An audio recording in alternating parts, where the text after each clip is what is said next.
Welcome दोस्तों। ये project मैंने बनाया है खुद। एंड आज इसी प्रोजेक्ट के बारे में हम डिस्कस करेंगे कि कैसे मैंने बनाया है इसको। आप कैसे इसको बना सकते हैं। वीएस कोड पर मैं इसकी कोडिंग दिखाऊंगा आपको और बताऊंगा इसका यूज़ केस क्या है। तो आप देख सकते हो यहाँ पर ये एक फॉर्म है अपलोड इमेजेस का। यहाँ से आप अपने सिस्टम से अपनी कोई सी भी इमेज को अपलोड कर सकते हो। अभी ये लोकली होस्टेड है, लेकिन बाद में आप इसको डिप्लॉय करना चाहो तो डिप्लॉय भी कर सकते हो, जिससे कि आप किसी को भी इसको दिखा सकते हो, रिक्रूटर्स को दिखा सकते हो जॉब वगैरह के लिए, या ऐसे ही अपना पर्सनल प्रोजेक्ट भी बना सकते हो। मैं एडमिन पैनल पर जैसे यहाँ पे क्लिक करूँगा तो जेंगो का एडमिनिस्ट्रेशन आपको दिख जाएगा यहाँ पर। एंड यहाँ पर आपको फ़ोटो एसेट में जब आप जाएंगे तो यही सारी फ़ोटोज़ आपको अपलोड हुई हुई दिखेंगी। अब बात कर लेते हैं इसके यूज़ केस की। तो पावर पॉइंट मैंने यहाँ पे ओपन कर लिया है। तो देखो प्रॉब्लम स्टेटमेंट ये है कि normal Django stores images on server which becomes slow and full. तो इसमें हम जेंगो का यूज़ करेंगे। तो जेंगो में क्या होता है कि जब हम जेंगो में स्टोर करते हैं इमेजेस को सर्वर पर तो वो फुल हो जाता है सर्वर, और स्लो भी होने लगता है, तो इमेज ना स्लोली लोड होती हैं।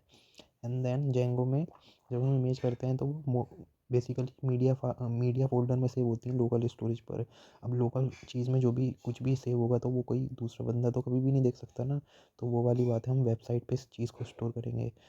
और जब यूज़र्स और ज़्यादा बढ़ने लगते हैं तो स्केलेबिलिटी का इशू हो जाता है, जिस वजह से थाउजेंड्स ऑफ इमेजेस अगर हमारे पास हों तो फिर स्टोर करने में बहुत प्रॉब्लम आएगी और सर्वर बिल्कुल हैंग हो जाएगा, सर्वर स्लो हो जाएगा और स्टोरेज फुल हो जाएगी, वेबसाइट क्रैश होने लगेगी। अब जो कंपनीज़ होती हैं ना वो इमेज सर्वर पर स्टोर नहीं करती कभी भी, वो यूज़ करती हैं क्लाउड बेस्ड सिस्टम्स जैसे कि क्लाउडिनरी।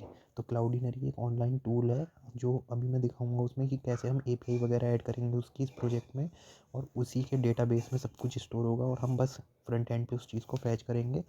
टैग स्टैक जो रहने वाला है इसका वो Python, Django, Cloudinary, Bootstrap, SQLite, HTML. बहुत इजी प्रोजेक्ट है।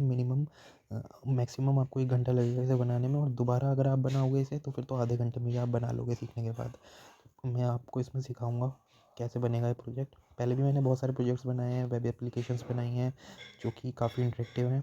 वेल, इसका वर्क फ्लो कुछ इस तरह से रहने वाला है कि सबसे पहले आप अपनी इमेज को अपलोड करेंगे। यहाँ पे टाइटल, कैटेगरी और कैप्शंस लिख के, ये टाइटल है, ये कैटेगरी है, ये कैप्शन है बीच वाला, और नीचे वाली कैटेगरी है। ये कैटेगरी है दिवाली गिफ्ट, नेचर इमेज। देखो कैंडल है ना, तो यहाँ पे कैंडल की इमेज है।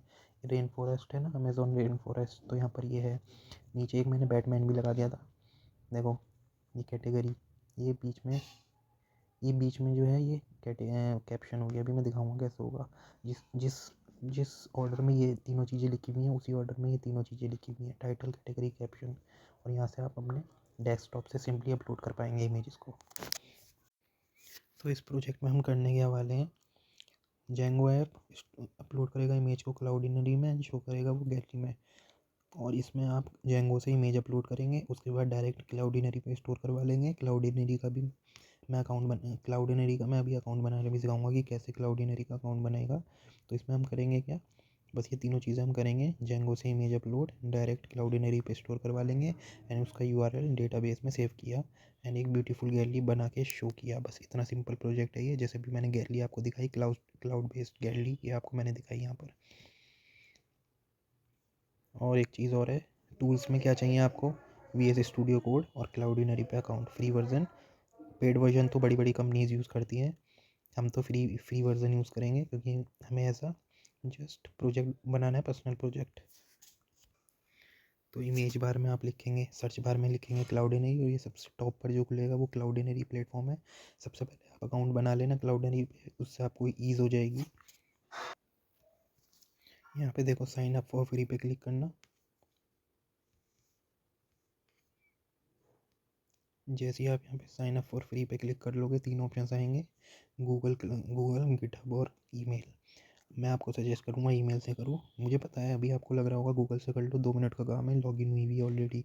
लेकिन गूगल पर ये दिक्कत कर रहा था, जब मैंने भी करना चाहा तो फिर मुझे मजबूरन ईमेल से ही करना पड़ा लॉगिन। तो मैं आपको कहूँगा कि अपनी ईमेल से ही कर लो, पर्सनल ईमेल, और ये सब कर लेना, ठीक है। मैंने तो ऑलरेडी लॉगिन कर लिया है क्योंकि मेरा अकाउंट तो बना हुआ था इस पर ऑलरेडी, मैंने इसलिए लॉगिन कर लिया यहाँ पर। लॉगिन के बाद कुछ ऐसा आपको पेज दिखेगा। एसेट्स में यहाँ पे कोई भी फ़ोटो, कोई रैंडम पिक्स दिखेंगी आपको, मैंने जो इमेजेस इसमें अपलोड करी थी वो ये हैं। ये मैंने करी थी फ्रंट एंड, एक तो फ्रंट एंड के वाई करी थी और बाकी सब बैक एंड के वाई करी थी। लेकिन इवेंचुअली हमको सब कुछ फ्रंट एंड के वाई ही करना है। जो पेज मैंने अभी आपको दिखाया था इसी के वाई सब कुछ अपलोड करना है और यहाँ पर ये सारी इमेजेस आपको दिख जाएंगी। ठीक है, अभी मैं क्या करता हूँ कि ये सारी इमेजेस को यहाँ पे गो टू एडमिन मैनेजर पे जाके डिलीट कर देता हूँ। तो यहाँ पे मैंने ये सेलेक्ट कर लिया, ये चारों चीज़ें। अभी हम ये भी पूरा का पूरा बनाना सीखेंगे कैसे बनेगा ये। और यहाँ पे जाके मैंने डिलीट सेलेक्टेड फ़ोटो असेट्स पे क्लिक करा और ये सब कुछ डिलीट हो गया। अब आप देखोगे जब मैं इसको रिफ़्रेश करूँगा, देखो बैक पे जाऊँगा मैं इसी लोकल होस्टिंग वाले सर्वर पे उस पे जाऊँगा। अब देखो सब कुछ गायब हो गया यहाँ से रिफ़्रेश करने के बाद। अब हम बिल्कुल ब्लैंक पेज हमारा खुल चुका है। लेकिन एक बात आप नोटिस करोगे, जब हम क्लाउडिनरी को रिफ़्रेश करेंगे तो यहाँ पर फिर भी वो सारी इमेजेस शो करेंगी, बिकॉज़ वो सर्वर पर तो क्लाउडिनरी के ऑलरेडी स्टोर हो चुकी हैं। पर्टिकुलरली आप यहाँ से जाके उन इमेजेस को डिलीट कर सकते हो। देखो यहाँ पे जाके आप चाहो तो उसको डिलीट कर सकते हो। इसमें से आपको सिर्फ 2-3 चीज़ों की ज़रूरत पड़ेगी, एग्जैक्टली 3 चीज़ों की ज़रूरत पड़ेगी क्लाउडिनरी पे। जब आप होम पे जाके प्रोडक्ट एनवायरनमेंट पे आ जाओगे तो यहाँ पे आके आपको एक तो क्लाउड नेम की ज़रूरत पड़ेगी जो हम अपने कोडिंग में लगाएंगे, और एपीआई की जो कि हमें गो टू एपीआई की इसकी मदद से मिल जाएगी। इसमें से आपको एपीआई की और एपीआई सीक्रेट दो अलग अलग चीज़ों की ज़रूरत पड़ेगी। एपीआई सीक्रेट जो है आपके ईमेल पर एक ओटीपी आएगा, उसके बाद ही खुलेगी। ठीक है, अब हम आ जाते हैं मेन चीज़ पे कि ये वर्क कैसे करेगा, क्या कहाँ से शुरुआत करनी है। तो देखो ये मैंने ऑलरेडी बना रखा है। इसी तरह से आपको भी फ़ोल्डर बनाना है। ये मेरे प्रोजेक्ट का फ़ोल्डर है। कैसे बनाएंगे, यहाँ पे विंडोज़ सी में जाके न्यू पे क्लिक करके फ़ोल्डर पे क्लिक करके यहाँ पे यही सेम नेम आप डाल देंगे। ठीक है, तो फ़ोल्डर बन जाएगा। अभी के लिए मैं इसको न्यू फ़ोल्डर को तो डिलीट कर देता हूँ क्योंकि मैंने बना लिया था ये।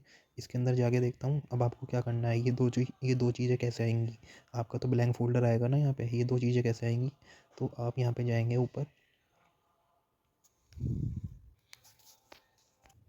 यहाँ पे आप लिखेंगे CMD कमांड लाइन इंटरफेस। आप यहाँ पे लिखेंगे CMD शॉर्ट में। जैसे आप ये लिखेंगे तो आपका CMD खुल जाएगा। तो यहाँ के वाया हम सब कुछ आगे का काम करेंगे इसमें। तो अब हम क्या करेंगे कि यहाँ पे एक कमांड लिखेंगे pip इंस्टॉल वर्चुअल env। आप एक बार चेक कर लेना कि आपने पाइथन इंस्टॉल्ड है आपके में या नहीं, क्योंकि पाइथन का होना मस्ट है आपके लोकल सिस्टम में, आपकी कंप्यूटर या लैपटॉप में। तो पाइथन ज़रूर इंस्टॉल कर लेना। जैसे कि मैं चेक कर रहा हूँ यहाँ पर, मैं क्या लिखूँगा यहाँ पे PYTHON, इससे वर्जन चेक हो जाएगा पाइथन का। इतना लेटेस्ट ना भी हो तो भी चलेगा, मगर पाइथन इंस्टॉल ज़रूर होनी चाहिए। देखो अभी के लिए मेरे सिस्टम पर है 3.13.5 पाइथन। अगर आपको पाइथन इंस्टॉल करनी नहीं आती, सिंपल कोई भी 2 मिनट की वीडियो देख लो ऑनलाइन, पाइथन आप इजीली इंस्टॉल कर पाओगे ईज़िली। तो मैं इतनी उम्मीद कर चल रहा हूँ कि आपके में पाइथन ऑलरेडी इंस्टॉल्ड है। तो बस जो मैंने आपको बताई थी PIP इंस्टॉल वर्चुअल ENB से वर्चुअल इन्वायरमेंट क्रिएट हो जाएगा। जो सेकंड कमांड मैं आपको बताता हूँ वो आपको करनी है,